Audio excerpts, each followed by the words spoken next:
Hey guys, welcome to my quick and easy guide to Ezreal. In this segment, I'll be covering the pregame and laning phase.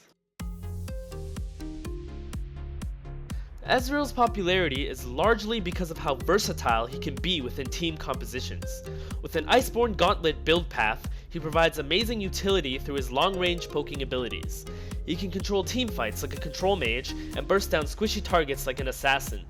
The only setback to an Ezreal pick is his low damage output in the late game.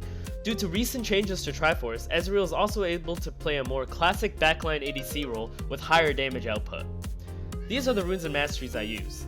They are the standard ADC runes with 980 marks, 9 armor seals, 5 MR glyphs, 4 AS glyphs, and 3 AS quints.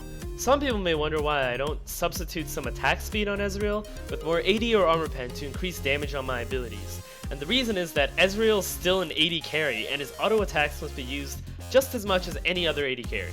This is a big mistake I see less experienced Ezreal players make, but I'll get to that later in the guide. My masteries are standard ADC masteries. I sometimes take Assassin over the Biscuit mastery in the Cunning tree because my playstyle entails a lot of split pushing in the mid game, but Biscuit is definitely way more useful in the early game.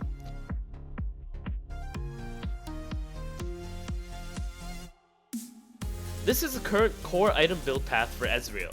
Getting Manamune first is recommended because it gives you AD to help out your early game and allows you to stack the tier passive quicklier because it activates on auto attacks. I usually choose Iceborne Gauntlet against a full AD team or against AD assassins because of the armor bonus.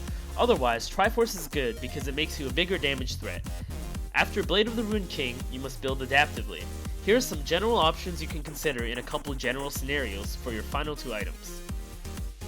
The skill order for Ezreal is simply R, Q, E, W, with the level of W at level 4. Some people enjoy skipping W altogether until level 13. Ezreal's laning phase is actually quite strong before his first back for tier.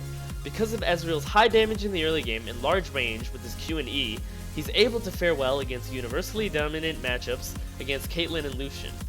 Even when losing, he's able to still farm effectively with his Q. Ezreal's worst AD matchup is definitely Lucian. Against stronger laners like Caitlyn or Ashe, Ezreal is still able to punish them for their immobility. However, Lucian outdamages Ezreal easily and is able to match Ezreal's mobility and range with his Q, R, and dashes. Ezreal's weakest against tanky sustained supports like Taric or Alistar and very mobile champions like Karma. They make it difficult for Ezreal to get his damage down properly by tanking or dodging his abilities. He is strongest with supports that manipulate enemies to change their lane positioning, like Karma, Bard, or Nami. When trading on Ezreal, make sure you are maximizing damage by using your Qs in between your auto attacks. Your goal during laning phase should be to slowly manipulate your enemies off their minion wave. You can do this by getting a slight minion advantage for a slow push, or simply hitting good Qs and manipulating your opponents with your support. Once you've done this, it will be very difficult for your opponents to get back to their wave and farm, because you're able to have free space to land Qs and can choose to all in with your E whenever they've been poked enough. Ezreal's ideal range for damage is not the max range of his Q. It is in fact the max range of his auto attacks. I see Ezreal's play like their Q is their only source of damage way too often. This means that during laning phase, you should play with confidence. Do not let opponents walk past your wave for free. If they are extending for harass past their wave, you can get easy Qs onto them and win trades.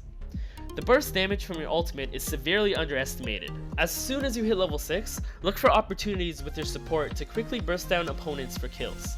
This works best with supports who can help you lock down enemies long enough for you to get your ult onto them.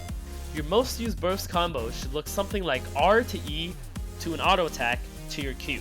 But regardless of what order you use your spells, you should always start with your ultimate. Learn to start fights with your ultimate because it is way easier to connect it at the beginning of fights than at the end of fights for snipes.